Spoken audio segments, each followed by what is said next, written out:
Breaking news po mga kababayan, impeachment ni Sara binasura na. Nag-iyakan na ang mga kongresista, lalong-lalo na sila Luistro, De Lima, Terry Ridon. Nag-iiyakan na po mga kababayan. Ito na po ang pinakakaantay ng taong bayan. Dahil si Sara Duterte ang susunod na Pangulo ng Pilipinas. Ito po ang balita. Totoo kaya ito mga kababayan? Supreme Court petition. Inilagay na. Basihan. Walang basihan ang impeachment. Halaka, tinigil na ng Korte Suprema. Pinapatigil na ang impeachment ni Sara. Halaka, pakinggan po natin dito sa ating bibigyan ng reaksyon na si Legal Chitchat PH. Ito po, magaling po ito. Tuluyan na ngang dinala ng mga supporters ni Vice President Sara Duterte ang laban sa Korte Suprema para harangin at ipatigil ang impeachment proceedings sa House of Representatives House Committee on Justice.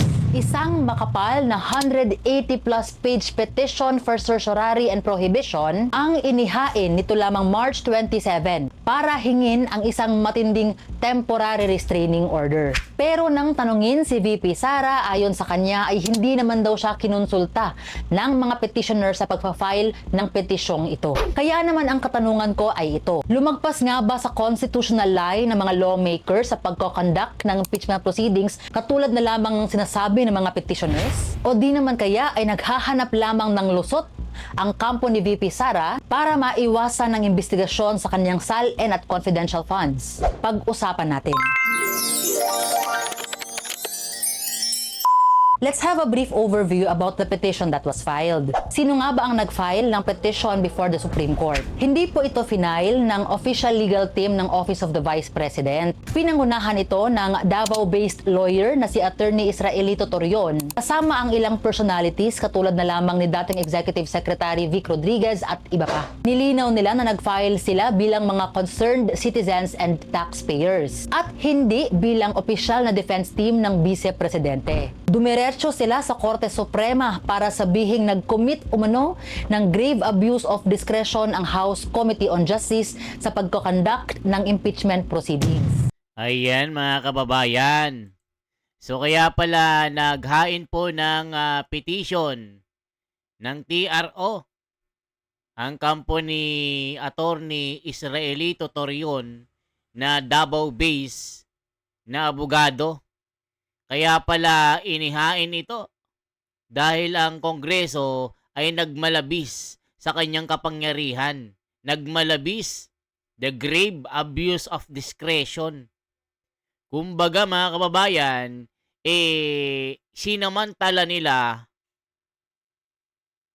ang pagmamalabis sa kanilang kapangyarihan dito sa pagsusulong ng impeachment.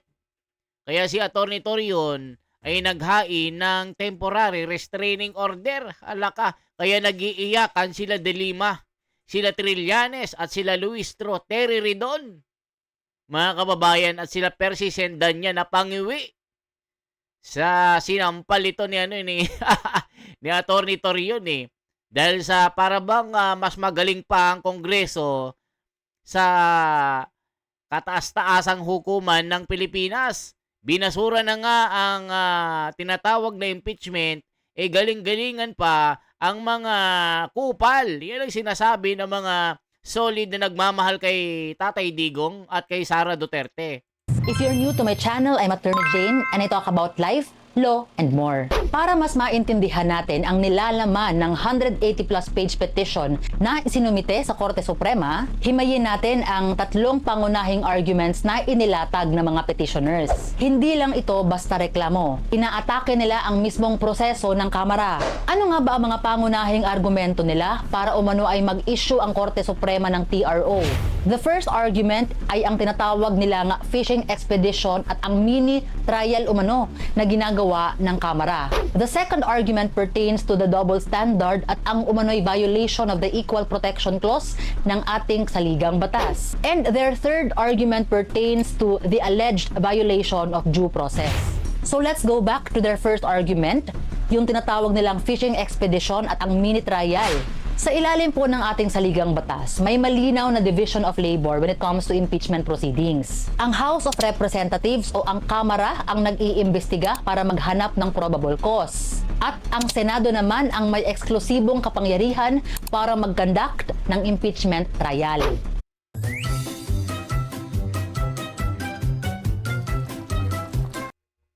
Ayan mga kababayan ko, kaya pahiya ang mga kongresista dito. Isipin nyo, nagkakandak sila ng mini trial na which is hindi naman pwede, sa Senado lang pwedeng gawin ito. Itong sinasabi po ni Atty. Torion at ng mga abogado ni Sara Duterte. Hala ka, kawawa ang Kongreso. Mga bobo kasi, dahil mga mali-mali tagang ang kanilang grupo. Yan sinasabi ng komento. Inaagaw na raw ng House Committee on Justice ang trabaho ng Senado dahil nagkakandak na umano sila ng tinatawag nilang mini trial. Paano nila ito nasabi? Ayon sa kanila, sa halip daw na screen lang ng House Committee on Justice kung may sapat bang ebidensya ang mga reklamong inihain for impeachment, nag-issue ang Kamara ng maraming subpoenas para kunin ang mga SAL-E ni VP Sara simula pa lamang noong 2007 hanggang 2025, kasali na rin ang mga confidential NBI reports. Ayon sa mga petitioners, ito ay tinatawag na fishing expedition. Para bang nag-file ka ng kaso nang walang hawak na matibay na ebidensya, tapos ay ginagamit mo ang kapangyarihan ng gobyerno para mangisda ang tinatawag na ebidensya. Ayan ang sinasabi natin mga kababayan. Ito rin ang grounds ng abogado ni Sara Duterte.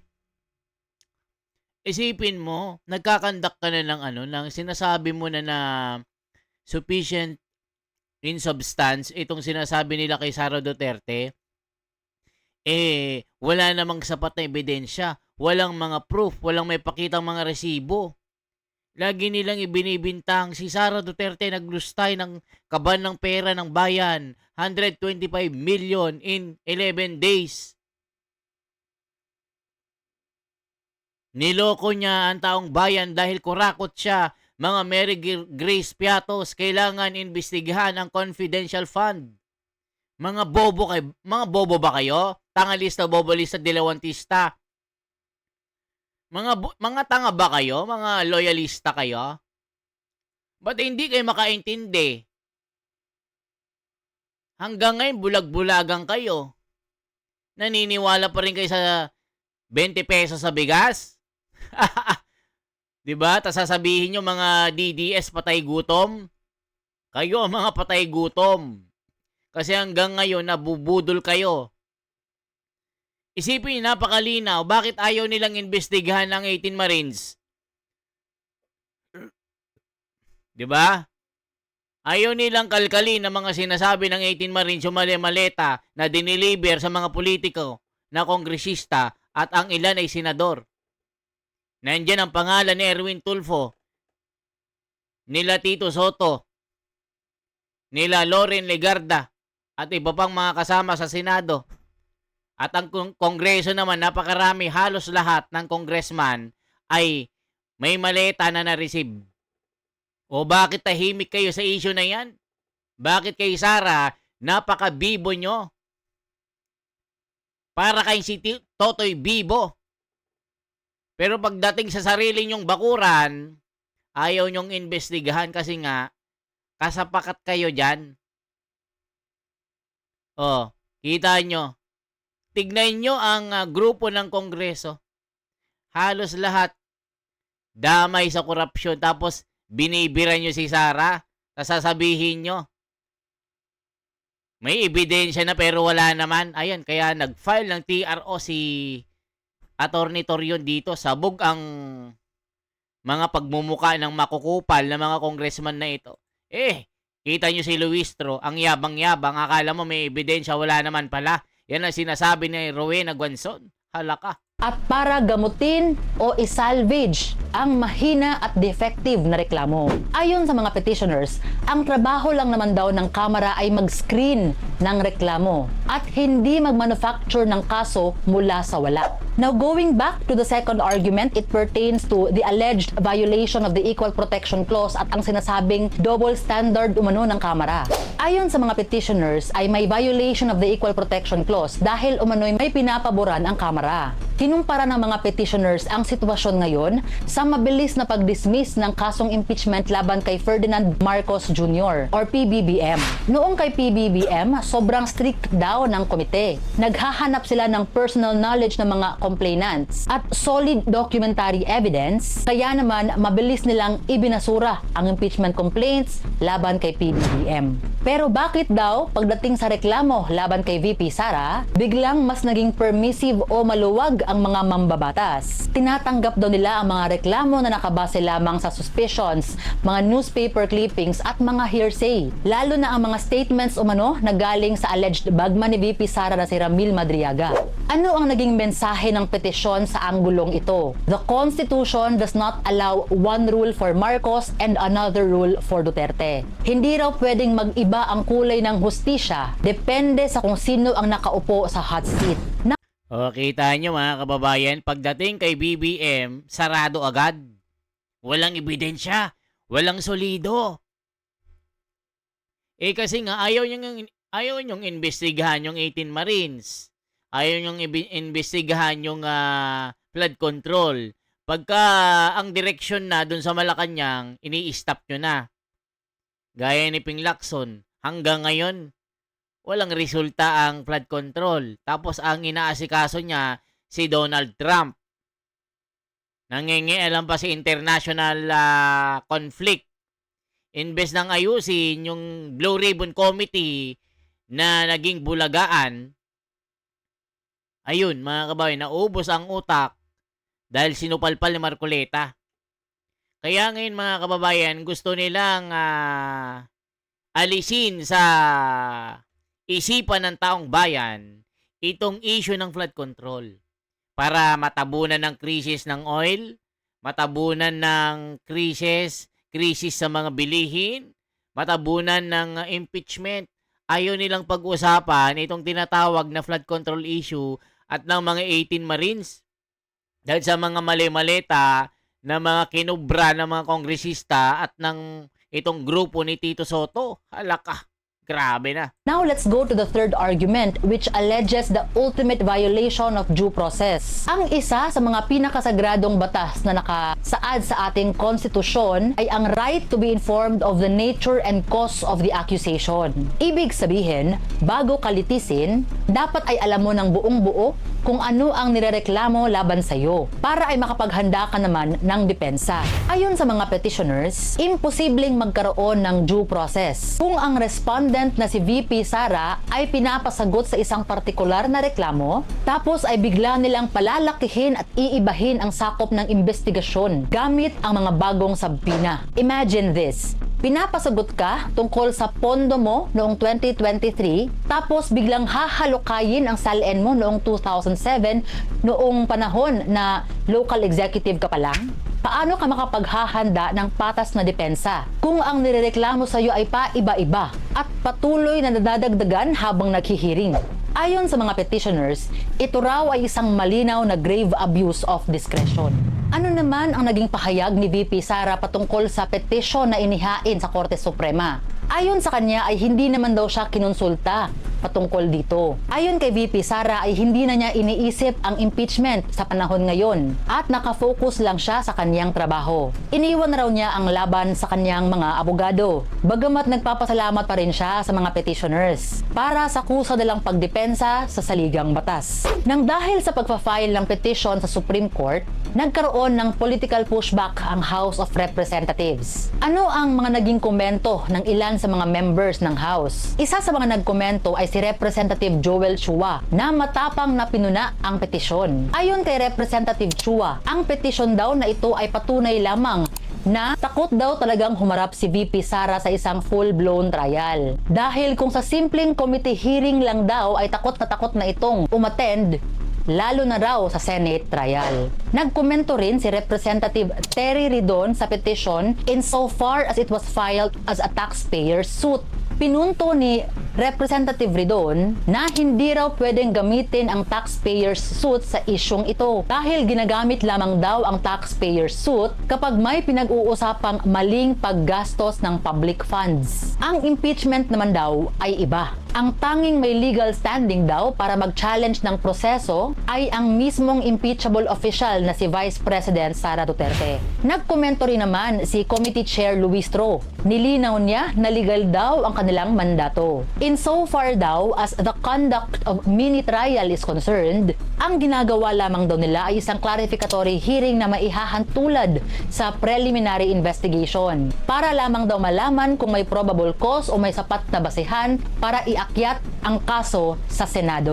At Ayan mga kababayan ko, ang galing din ni ni Legal Chitchat, isa palang magaling na abogado ito. Anong sinasabi ng komento dito? Taragis na yan, parang hindi nyo naman alam kung ano ang tama o mali. Kahit obvious na lagpas na, inabuso nila ang kapangyarihan nila. Yan ang sabi ni Joey Morato. Lumagpas talaga ang kamera. Lumagpas gaya ng maleta na kinubra nila. Alaka. Sabi ni Candido Ugayan, kung phishing ang term dyan sa ginagawa ng kamera, kahit hindi ako abogado, tumpak ang term na yan. Kasi sa kasalukuyang hawak nila, walang probable. Kaya nga, mangisda pa muna para makabuo ng sinasabing probable. Halaka. Tama, sumobra sila sa kapangyarihan nila, abuso na sila. Sabi ni Angel Espinosa, umabuso ang kamera, puro grandstanding at akusasyon na walang basihan. Sinasabi ni Antonio Daliba. Para sa akin, sabi ni J-Dam Pulgo, hindi mabuting halimbawa ang ginagawa ng Kongreso kasi talagang unfair naman ang kanilang procedure sa impeachment ng ating Vice President. Sabi naman ni Enrique Capile, grabe itong administrasyon na ito. Gusto talaga nilang pabagsakin ang Duterte. Grabe talaga. Sabi naman ni Antonio Endoma, lumagpas ng sobra-sobra, abuso sa kapangyarihan ng ginagawa ng mga kongresistang maletagang. Halaka. Hindi po ako abogado, pero sa tingin ko, abusado na ang Kongreso at ang talagang politika ang ginagawa nila. Kung talagang gusto nila na ma-impeach, bakit hindi nila pagbotohan at kung makuha nila ang 1/3 na boto, diretso na sa Senado? Yan ang dapat. Kaya nga puro pag-aabuso sa kapangyarihan ang ginagawa nila. Bendalo, parang si Erwin Tulfo. Magaling lang sa chismisan sa kalsada. Magaling sa mga chismisan ng mga vlogger, na mga mag-aasawa, ng mga kinabit ni kumpare sa kanikumari. Parang Rafi Tulfo, na magaling lang sa radyo.